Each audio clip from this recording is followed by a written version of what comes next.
secure. My name is Thomas Baker, and for 2 years I've been a moving image student at Truro and Penwith College. Within those same 2 years, I've also been an avid participant in the modern phenomenon of social networking, more specifically in online friendships. In the college environment, I'm a rather reserved and unsocial type of person who generally likes to keep to himself producing whatever video project that's been assigned for the course. In the online environment, however, it's a completely different story. With contributions provided by a selection of online friends, this documentary will look at my own personal experience of internet friendships and answer the all-important question for people unfamiliar with online socializing. What makes online friends so special?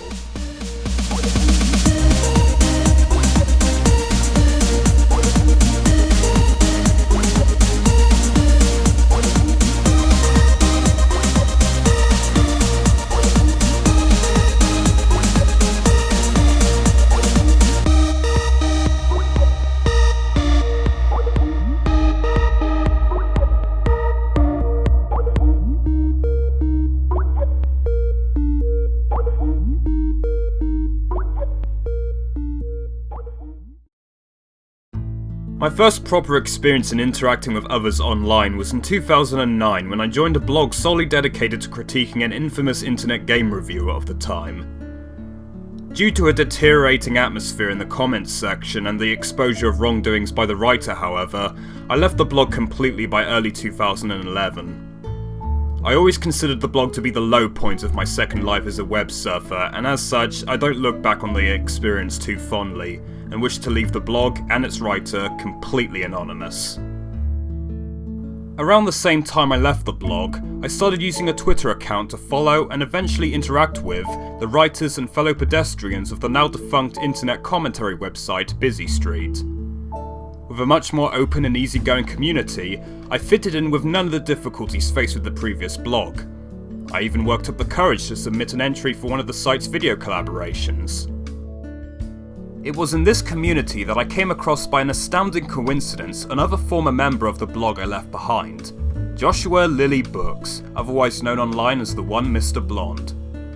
Sharing the same embarrassing memories of the site, we immediately clicked and eventually started sending instant messages to each other on the internet messaging program Skype in April of 2012. Near the end of the month, we decided to go one step further by having regular Skype calls with each other, and the rest is history. The story of how one becomes friends with another on the internet varies greatly from person to person. I became friends with Lily through our mutual displeasure of a blog we used to follow, while other online friends of mine like Benjamin Martin and Alice Atkins simply clicked with me based on showing the same interests as me on websites such as Twitter and Tumblr. I asked all three of them how they first started interacting with people on the internet, and how they came to see me as a friend. The first internet friends I ever made it was back in 2004. I was on a site where you could do role-play story things about like characters from the various video games and stuff. And a couple friends I made from there ended up being really good friends that I'm still in contact with even to this day. There's not much to say, really. I've had online friends for a good 4 years now. It's just kind of snowballed, really. Well, I've more or less used Skype. I started off with a Sonic forum. I used to be with a whole lot of other Sonic fans in this one group, and then things got out of hand, so I left for a Knights one. And I'm just more or less have a few Knights friends, have a few Sonic friends. I met Tom through Twitter, and we both had ties to a website we both did at one point. And we eventually traded Skype details where we talked about movies and video games. And he just seemed like a nice guy, really. We were both in the same video live stream thing. Someone was playing Sonic the Hedgehog. We both happened to state at the same time that we liked a certain game of this franchise the most, and we kind of hit it off there. And then when I was trying to set up my own little podcast thing that never worked out, you were pretty much the first person I thought of and contacted to be a part of it. And then I took that opportunity to actually have just a discussion with you about stuff, and we seemed to hit it off pretty good. I met Thomas on Tumblr. He ran a Sonic blog, and then he decided to make it more personal blog. So I was like, okay, I'll stick with that. He asked me if I had Skype, and I said yes, and he added me. And, well, qualities as a friend, well, he's a nice guy. We both like Sonic, both in the same things. Despite the lack of physical contact, there's a whole multitude of different activities friends on the internet can partake in. Often simple things like playing a game together via an online service like Steam, but sometimes more elaborate affair. Oh, fucking hell.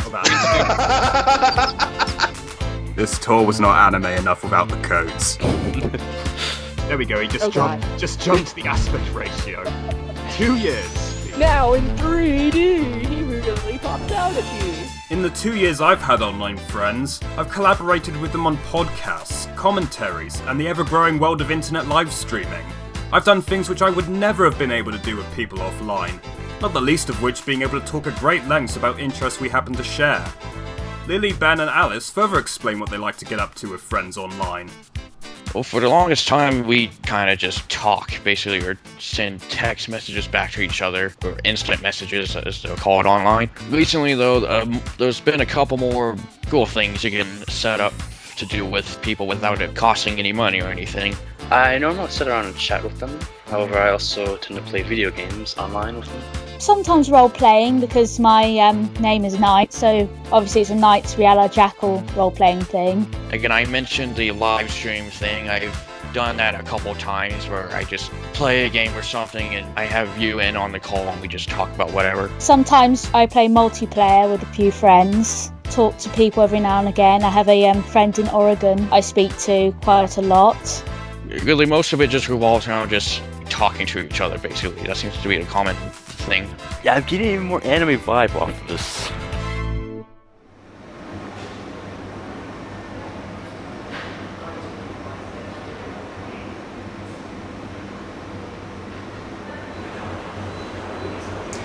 Whenever I'm away from home or don't have access to my computer, I always try to keep up with my online friends to see how they're doing. When I'm in college here, for example, I like to use my iPod Touch to see if they posted anything on their Twitter or Tumblr profiles. But how do they communicate when they're away from home? And more importantly, how often do they try and stay in touch with their online friends? The only times I'm usually away from home is when I'm on vacation in another state. I usually just bring my laptop with me then, so it's very easy to keep in touch. I usually try to stay in touch when I can. Sometimes it could be like a week or two without like speaking to someone, but it's usually no longer than that. I'm at university, so I'm constantly going back and forth from home and university. Well, I have my tablet, a Nexus 10, which is great for Skype, and also my laptop I can take anywhere with me. I stay in touch with them every single day, really. I try to, at least. And if I'm ever away, I try to stay connected with my phone or find someone else's computer and see how people are doing. Like any other friendship in real life, sharing a piece of your life with someone on the internet has its own advantages and disadvantages. One of the major strengths of such a relationship that I've always believed in is the greater ease for someone who is otherwise quite shy offline to engage and communicate with people, a view which Alice and Lily share along with me. Online friendships, I would say that you could talk to anyone from as far as Australia. It allows you to meet more people from different cultures, different backgrounds. When you're meeting face to face, you have to have people around your culture. And also there's sort of the lack of body language as well, because I'm naturally a shy person. So I would be a lot more nervous if I was more face to face than I am now, because I'm staring at the screen. It can overcome a barrier of shyness and social awkwardness. Without the face-to-face, I believe it helps people a little bit more. Ben also believes there's not as much trouble involved with maintaining a good relationship online. To me, it feels like there's like less at stake. If you're just talking to him via like instant messaging or something, then it gives you like the chance to kind of think before you speak. So in that regard, it's kind of easier to, keep a friendship going, because you won't accidentally say something that'll piss him off or just make things awkward. I mean, it'll still happen, it's just less chance of it. There are a lot of difficulties with such friendships, though. One which has become a major struggle for me is the sheer incapability of doing much to help when an online friend of mine is depressed or facing some major crisis in their life. Talking to them over Skype can only do so much to help, and the lack of any sort of contact with them in real life can really leave you with a sense of uselessness at times. Alice, Ben and Lily each shared with me their own unique disadvantages of online friendships.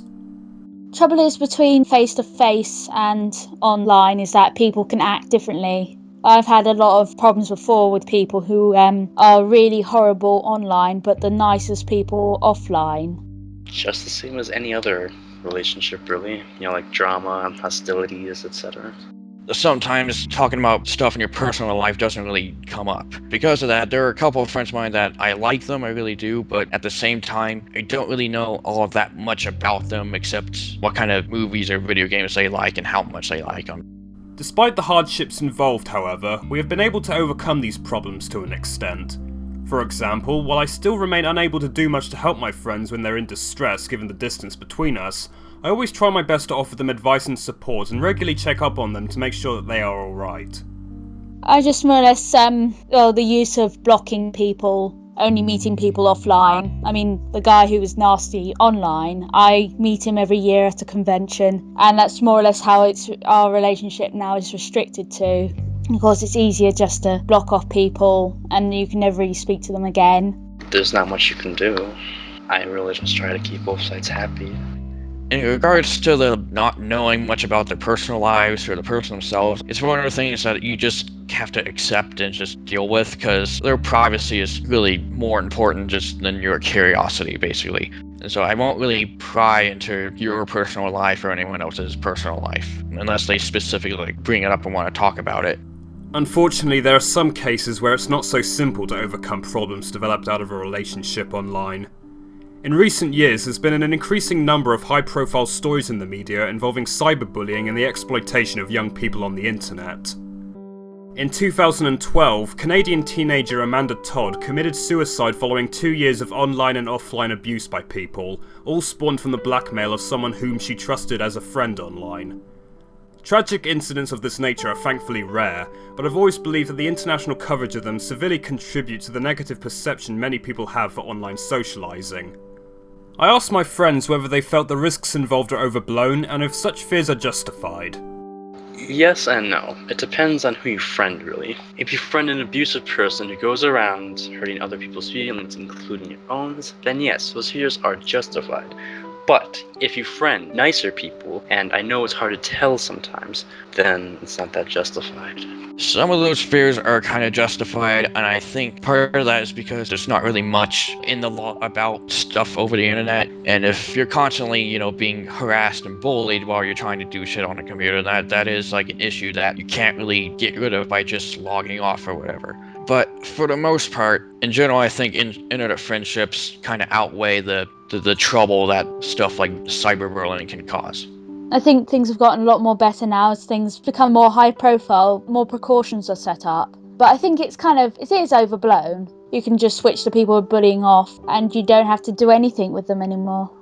With the right precautions, I believe a lot of the risks of online friendships can be avoided. In my personal experience, for example, I've never given away vital information to people online like my address or phone number, unless I have completely established trust with them over many months or years. I've also been sure to regularly check their activities on the sites I follow them on for any hint of suspicious behaviour, of which nothing has ever come up. My friends follow similar precautions, so I asked them if there was any advice they would give to young people who may potentially want to start socialising online, and whether or not their parents should be that concerned for them. If you've got like a friend in high school or something who lives on the other side of the city or something like that, then try to make them your first internet friend, so it's like someone you know. I think they have to wait till certain maturity. If you're 14 years old, you're at that age. People can be pretty fickle monsters at that time, so wait until you're older. Just know and reassure your parents that you aren't getting involved in angry, hateful people who are out to ruin your life or hurt you. I guess for the parents, you do kind of have to be a little cautious, kind of ask them, do you know how old these internet friends are, or what kind of things are they talking to you about or saying to you, just to make sure that there's nothing shady going on. At the end of the day, despite the boundaries between us, I firmly believe that internet friendships have made nothing but a positive impact on my life. I found it much easier to engage with people, and given the wide variety of online users, I've been able to have detailed conversations on interests I could almost never do with anyone offline. The last couple of years have had their major ups and downs for all of us, The experience of having friends from all over the world has provided me with nothing but good memories. For all my friends who have stuck with me through thick and thin, I thank you from the bottom of my heart. To close out this film, I provide you with Lily, Ben and Alice's final thoughts on internet friendships and how they've impacted their lives. Until we meet again, this is Thomas Baker saying good night, goodbye, and God bless. I like my internet friends. I have a lot more internet friends than I do face-to-face friends because obviously body language, being incredibly shy that I am, it's quite hard. So it is a positive experience. It's done wonders for my voice because I stutter a lot, and sometimes I find talking to people via Skype calls I find it a lot easier and I stutter less. I talk a bit more than I used to. That can be a really great thing for people, especially those who aren't so great in social situations. It kind of helps break the barrier of getting to know people that some may see as challenging. I guess for people like me who have a very, very, very large problem with trying to make friends in normal everyday life, like in person, internet friendships have been a godsend, because I think if I hadn't met you and a couple of my other friends online, then I probably wouldn't have any friends whatsoever. And I think in general, internet friendships are just a really cool thing to have if you're careful enough with them.